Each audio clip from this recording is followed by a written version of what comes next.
mkienda kwenye stand off, kwenye vikao vya kamati, ikifika wakati wa kutangaza michango, mnakimbilia maiki kwamba mimi na familia yangu tutatoa shilingi 500 ili tu upate utukufu kwa watu. Wao watu wakuone kwamba na wewe kumbe upo. Lakini Mkristo huyo ikifika Jumapili kanisani wakati wa sadaka, na sijui mikono yetu wewe ina nini? Yaani anaweza mtu akaingiza mfukoni, akitoka anatoka na hela ndogo kuliko zote. Ndio kweli. Wakati wa sadaka mnatoa hela ndogo kuliko yote. Kule kwenye kitchen party 200,000 unatoa kwa shughuli ya siku moja tu. Wali mweupe, pilau, viazi viwili, fanta pacha, ni siku imeisha. Lakini huku kwenye hazina huku kwingine ndio kwenye shilingi 500 na shilingi 1,000. Sasa mwisho wa siku kumbe kumjua Mungu peke yake haitoshi. Kama matendo yetu hayashabiani na kule kumjua Mungu. Kujua tu peke yake haitoshi. Narudisha vijana wenzangu kanisani. Amen. Turudi kanisani. Amen.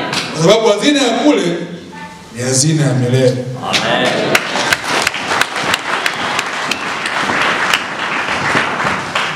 La pili, nataka nichukue fursa hii wataka vijana wote mliokuwa hapa na kuatia shime kwamba katika maisha kila jambo huwa na muda wake. Umri wetu sisi hivi sasa ni umri wa kuhakikisha kwamba tunaitayarisha kesho. Ni umri wa kuitayarisha kesho. Kila jambo katika maisha lina muda wake. Muda wetu hivi sasa ni kuhakikisha tunaifanya kesho yetu. Na tunaifanyaje?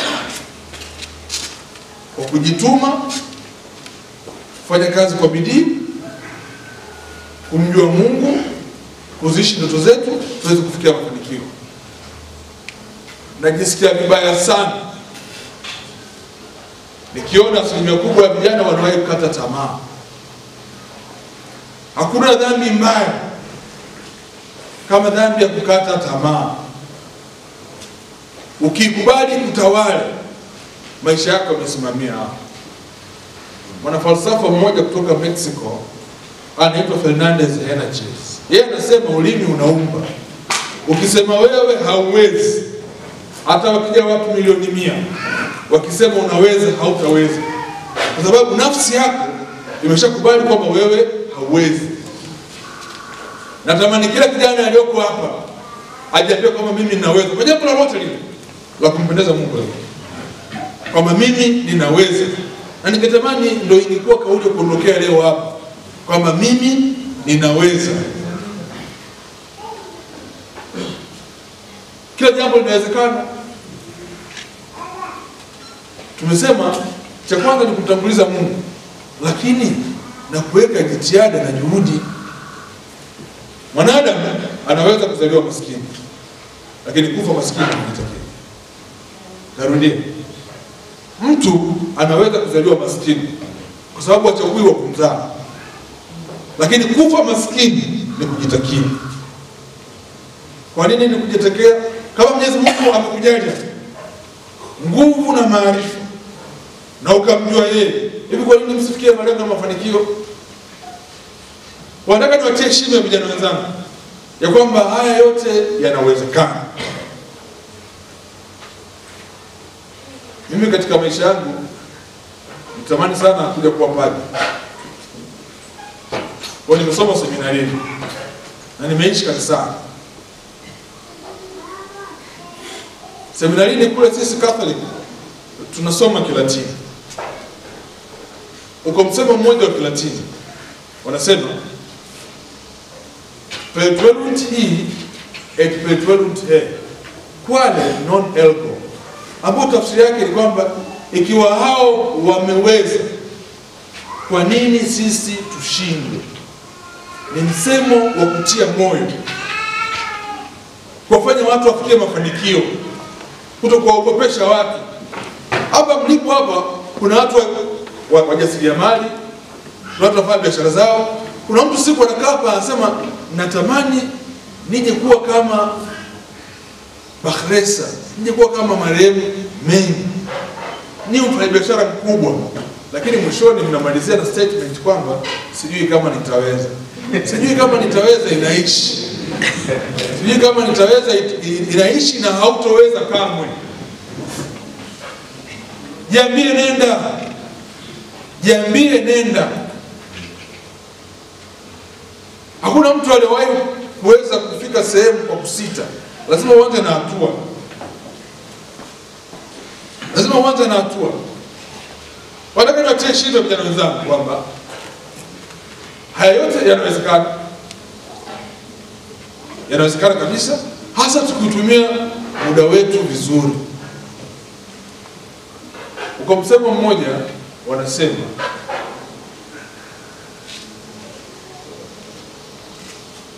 ni msemo wa kufikirisha kidogo ambao unahitaji tafakuri, kwa sababu sio kauli ya mwisho. Lakini msemo huu unasema hivi. Inasema kama uwezi ukawa unavutia kama kijana katika umri wa miaka 20, kama uwezi ukawa una nguvu katika umri wa miaka 30, kama uwezi kuwa tajiri katika umri wa miaka 40, na kama uwezi kuwa na busara katika umri wa miaka 50, basi sahau, imetoka hiyo. Tafsiri yake ni kwamba kila jambo kwenye maisha lina muda wake.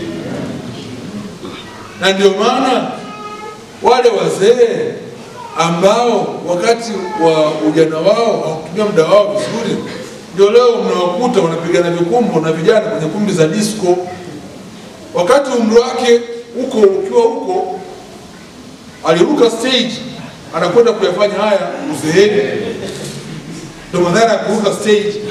Hauwezi leo ukawa unafikiria kuhusu kikoba na SACCOS una miaka 85.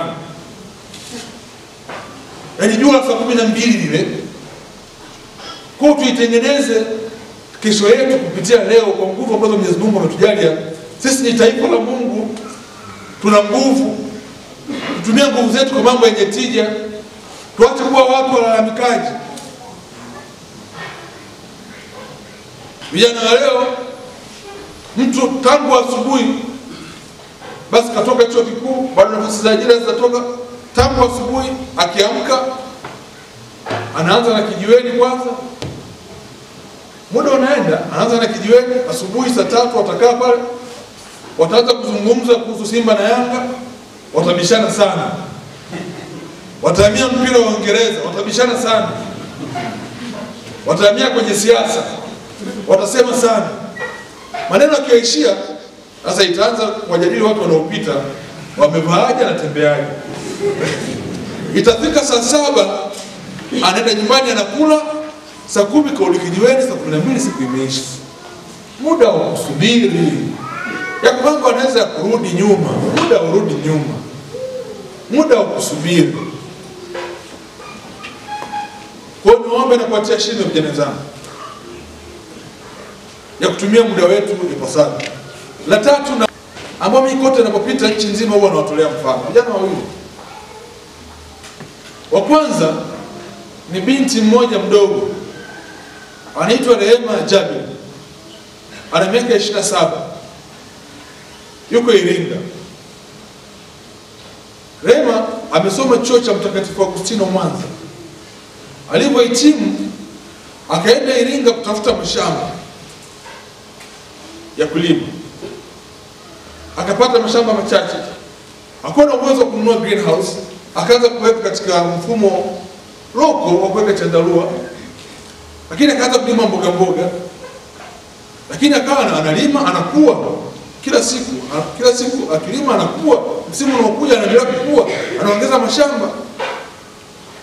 Amefikia tu hiyo binti hivi sasa, Rehema ameajiri watu 262 anaowalipa mshahara.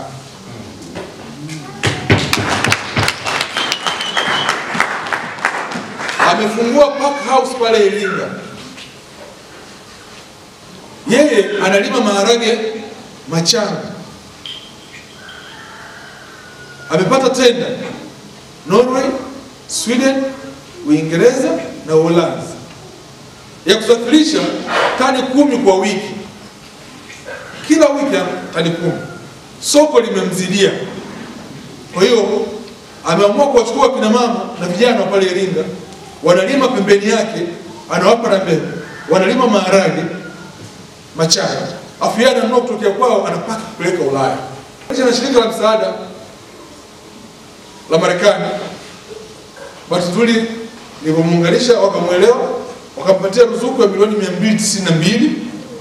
Lakini pia hivi sasa mwakilishi wa Benki ya Dunia alikwenda pale kiwandani kwake, wanafikiria kumpatia ruzuku ya dola 350 ambayo ni kama milioni 700. Lakini nilimuunganisha na balozi wa Marekani, amerudi hivi sasa kutoka Marekani, walimpeleka wiki 2 kwa ajili ya mafunzo na kukutanishwa na wafanyabiashara wakubwa duniani ili waendelee kumlea aweze kufikia malengo yake. Ni binti wa miaka 27. Alianza sehemu, amefika hapa alipofika. Mlango hauwezi kufunguliwa pasipo kugusa kitasa. Labda huyo upepo mkali na hamna kizuio.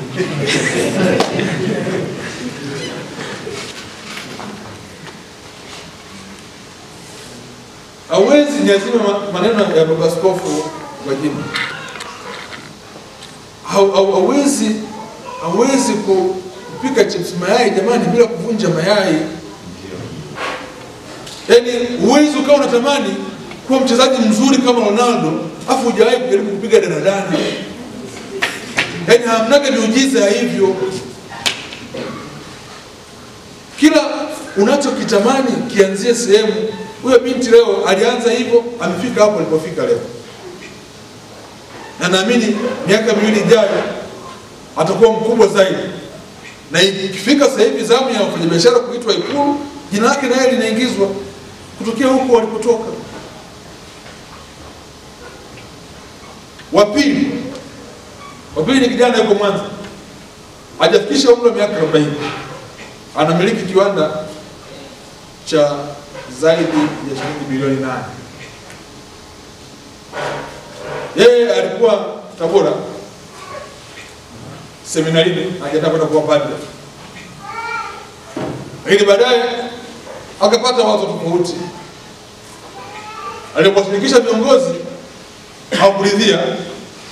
Alikuwa ni kijana mzuri sana. Akamwambia unatokaje huko? Akamwambia naomba tuniende. Familia yao ni familia ya watu wa dini sana. Na hawakufurahishwa na kitendo cha yeye kutoka kule katika hatua ya kwenda kuwa padre na kurudi mtaani. Aliporudi huku akaanza maisha upya.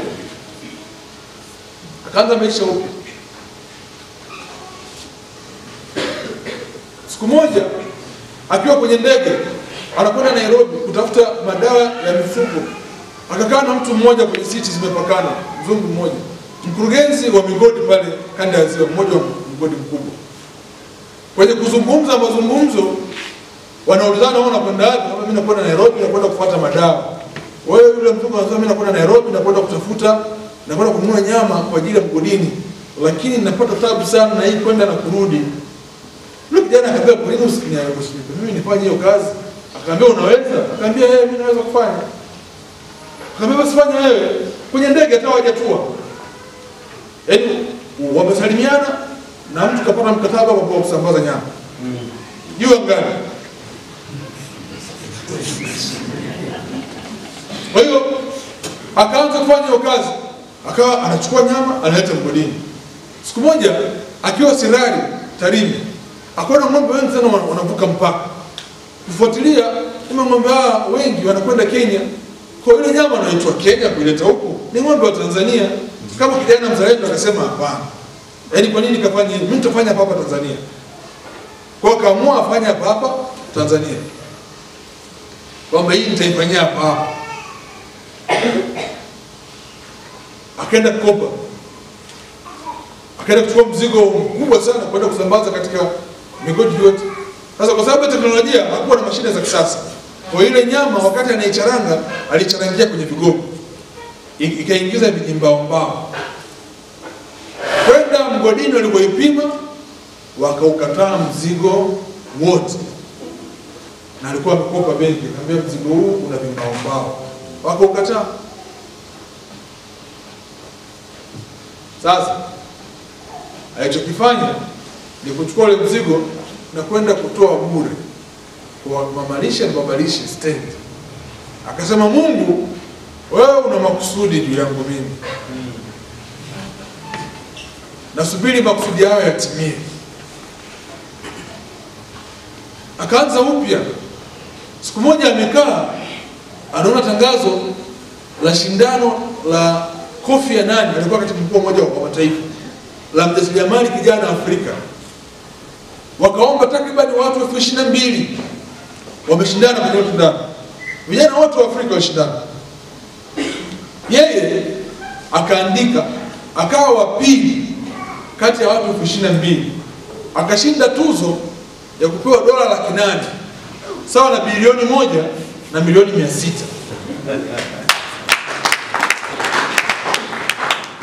Aliposhinda akachukua ile fedha akaenda Uturuki. Akaambia, mimi ndoto yangu nipige kuwa na kiwanda kikubwa sana. Wakamwambia, haijawahi kutokea ukawa na kiwanda unachotaka wewe cha bilioni 1.6, haijawahi kutokea. Kwa ni fedha ndogo sana kwa ajili ya kupata kiwanda. Akamwambia, kama mtaniruhusu naomba niache hiyo, mimi nitarudi. Akadeposit hela. Aliporudi hapa akawatafuta ndugu jamaa na marafiki. Akamwambia, jamani, mimi kuna fursa naiona, lakini nimekwama, wenye mashamba, wenye nyumba tuwekeni hapa, ni sehemu nzuri hii. Hakuna mtu alimuelewa. Akaenda benki ya Equity, wakamkopesha kiasi kilichobaki. Akaenda kununua ule mtambo Uturuki. Amefunga huo mtambo pale Mwanza. Hivi sasa baada ya kufunga ule mtambo, ndio kijana mwenye mtambo wa kisasa Afrika Mashariki na Kati, ambapo kuna uwezo kwenda kumchinja ng'ombe huko anacheka. Yaani ng'ombe anachinja huko na furaha.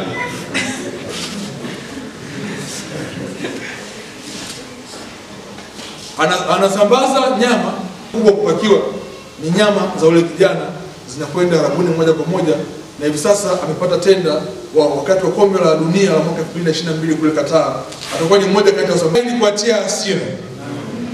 Nasema ili kuatia hasira. Amen. Ina nini kila mmoja kwa jambo lake analolifanya, naamini kwamba iko namna ya kuweza kufanikiwa. Naomba nimalizie hotuba yangu.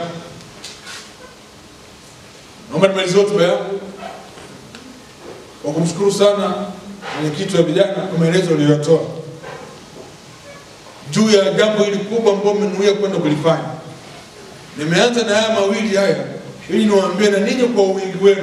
Hawa ni mtu mmoja nimewataja, lakini ninyi mko wengi sana Tanzania nzima. Ninyi mna uwezo wa kufanya vizuri zaidi kuliko wao kwa nafasi yenu mlionayo. Na nafasi ndio hii. Kwanza nawapongeza. Kufikiria tu kutafuta ardhi katika mazingira ya kijana wa leo ni jambo la kuigwa mfano, jambo la kupigiwa makofi, jambo la kushukuriwa sana.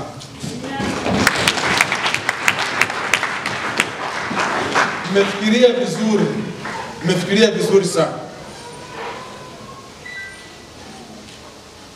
Ni eneo kubwa, mwenyekiti kaniambia, la zaidi ya ekari 10, na mnahitaji kufanya mambo mengi sana pale.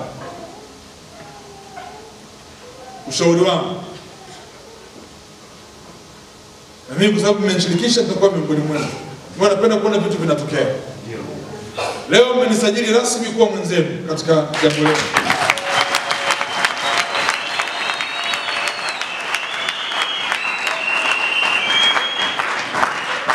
Nilikuwa naomba mwenyekiti anisaidie kupata michoro, kaniambia bahati mbaya sana kuna atabia namna kuweza kunifikishia, lakini ilikuwa iwepo hapa michoro ya kile ambacho mmekinuia. Nimemshauri mwenyekiti jambo hili tusilifanye hapa leo. Linahitaji ukubwa sana kwa ukubwa wake. Niko tayari kushirikiana nao. Tukaandaa siku maalum. Na mimi nikafanya kazi ya kuwashawishi wabunge ambao tunazungumza nao lugha moja. Lakini vile vile tunapata viongozi wakubwa.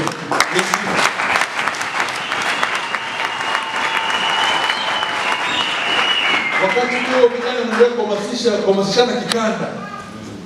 Kufanya jambo kubwa, tukio kubwa sana la vijana nchi nzima. Ukiwa na jambo zuri la namna hii, hata wale viongozi wakubwa ambao mnatamani kuwapata, mtu anashawishika, anaona hapa kuna kitu cha kwenda mbele, mnamshawishi. Kwa muungano na Binza, shirikiana nao, tulipange vizuri, ndio ni jambo kubwa la kitaifa, tuwapate viongozi wengi wakubwa, lakini tuwatafute na watu ambao tunaloga moja kwa wafanyabiashara wakubwa, ili tukienda mara moja kufanya jambo kubwa ili tusaidie tuweze kufikia sehemu.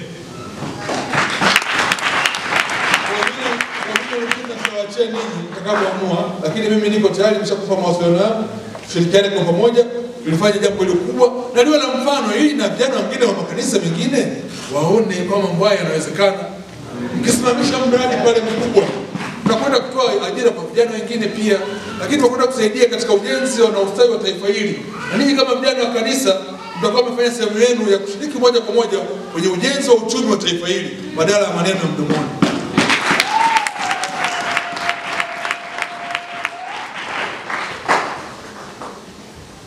Na ndugu zangu, na hiyo pia ndio itakuwa shukrani kwenye kanisa letu kwa kutulea vizuri, lakini na kwa Mungu pia. Injili ya Luka mtakatifu sura ya 17 mstari wa 11 mpaka wa 19, wakati Yesu akipita mji wa Samaria akiwa anakwenda Galilaya, alipokutana na wale wakoma 10 ambao walihitaji utakaso. Yesu aliwaambia waende kujionyesha kwa makuhani na watatakasika. Katika wale 10 ni mmoja tu alirudi kushukuru. Yesu akawauliza, wale 9 wengine wako wapi? Sisi tusiwe sehemu ya 9, tuwe sehemu ya mmoja, kwenda kuonyesha shukrani yetu kwa Mungu kwa kutujalia kuwa na mawazo mazuri, nguvu na kumjua yeye, ili kupitia huo mradi mkubwa mnaofikiria iwe sehemu yetu ya shukrani kwa kanisa, lakini kwa Mungu ambaye tunampenda. Ndugu zangu, nataka niwaahidi ya kwamba nitashirikiana nanyi katika jambo hili. Ukisoma katika Injili ya Mathayo mtakatifu sura ya 13 mstari wa 15 mpaka wa 16 unaendelea, wakati Yesu anatoka Kapernaum Philip anakwenda Kaisaria, pale katikati pale aliwauliza wanafunzi wake kwamba wana wa Adamu wanasema mimi ni nani? Aliyapata majibu, lakini akageukia na ninyi, na wao akageukia na ninyi mwasema mimi ni nani?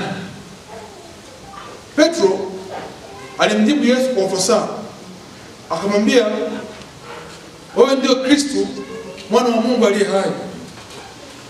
Yesu alifarijika na yale majibu ya Simon Petro, akamwambia, juu ya mwamba huu mtalijenga kanisa langu. Hata mimi sio Yesu, mimi ni mavunde, lakini nasema juu ya kiwanja chenu kile na mimi nitaweka mkono wangu. Asanteni sana, Mungu awabariki sana.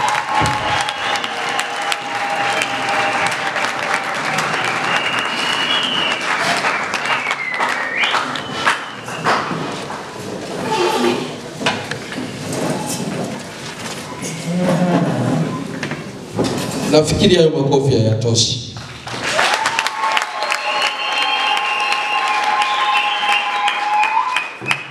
Tunakushukuru sana Mheshimiwa Naibu Waziri kwa hotuba nzuri sana.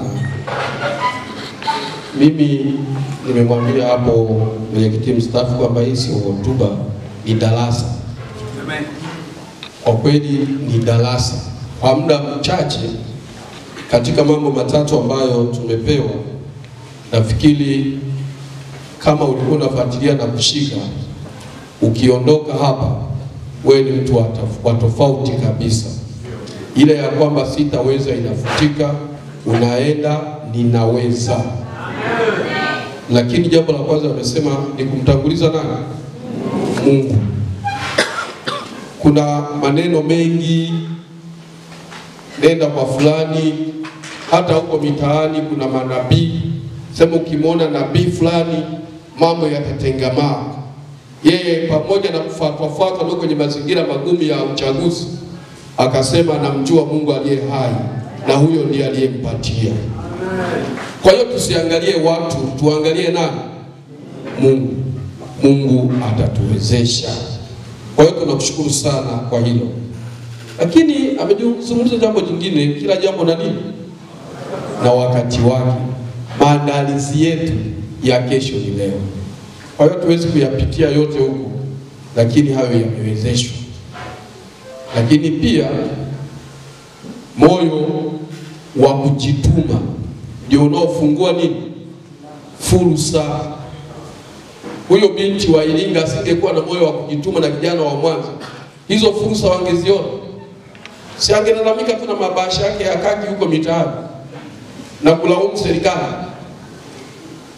Serikali haitujali, yani, na kumbe hali zizipo, akili Mungu amekupatia, serikali imekuwezesha akili. Sasa ule moyo wa kutokujituma hauwezi kufungua fursa. Tunakushukuru sana waziri kwa maneno mazuri kwa muda mfupi, lakini ni shule. Sijui ni mwalimu, sijajua fani yake nyingine, lakini nafikiri ni mwalimu. Kama ulikuwa unaandika hizo notes zitakusaidia sana. Na katika haya yote kauli mbiu ni kwamba mimi ninafanyaje? Ninaweza. Nikuombe ukifika nyumbani nunua kioo. Kama huna kioo kikubwa nunua, kiweke hapo ukutani huko chumbani. Ukiamka asubuhi unaangalia kwenye kioo, utajiona wewe. Ujitamke kwa jina lako, mimi Mliashimba ninaweza. Amen. Yaani kila asubuhi unapoamka, umelala njaa, ujala, useme ninafanyaje? Ninaweza.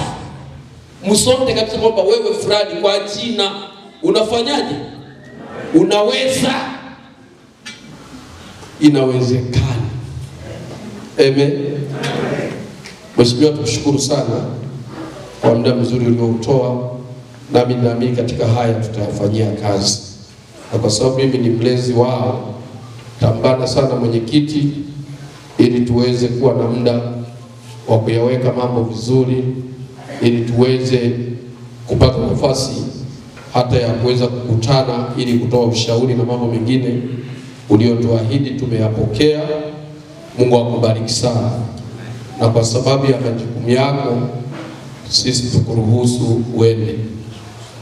Na kwa namna hiyo basi mwenyekiti alikuwa na kusema, na baada ya hapo ibada bila sadaka sio ibada, si ndio? Nafikiri kuna vyombo vya sadaka hapa, tutatoa sadaka. Kwa hiyo mwenyekiti, karibu kwa shukrani. Bwana Yesu asifiwe. Amen. Bwana Yesu asifiwe. Amen. Piga kelele na vigelegele na makofi kwa ajili ya waziri.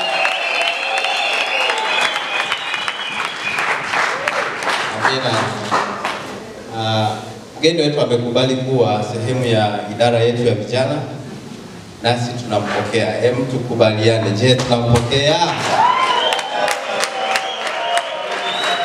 Amen. Basi kila mwaka sisi tunakutana hapa. Karibu sana tena mara nyingine. Na sasa kwa sababu mwenyeji wetu mchungaji yuko hapa, itakuwa rahisi zaidi kukupa mwaliko kwa haraka zaidi. Bwana Yesu asifiwe. Binafsi nashukuru sana kwa ajili yake, na tulifanya mawasiliano, hatukuwahi kuonana uso kwa uso, lakini namshukuru Mungu sana kwa ajili yake. Amefika mahala hapa na yale ambayo tulikusudia moyoni mwetu ameyakubali, na naamini sisi pamoja tutaungana kwa ajili ya jambo lile. Bwana Yesu asifiwe sana. Amen. Lakini yako mambo machache kwamba watu wanaweka alama.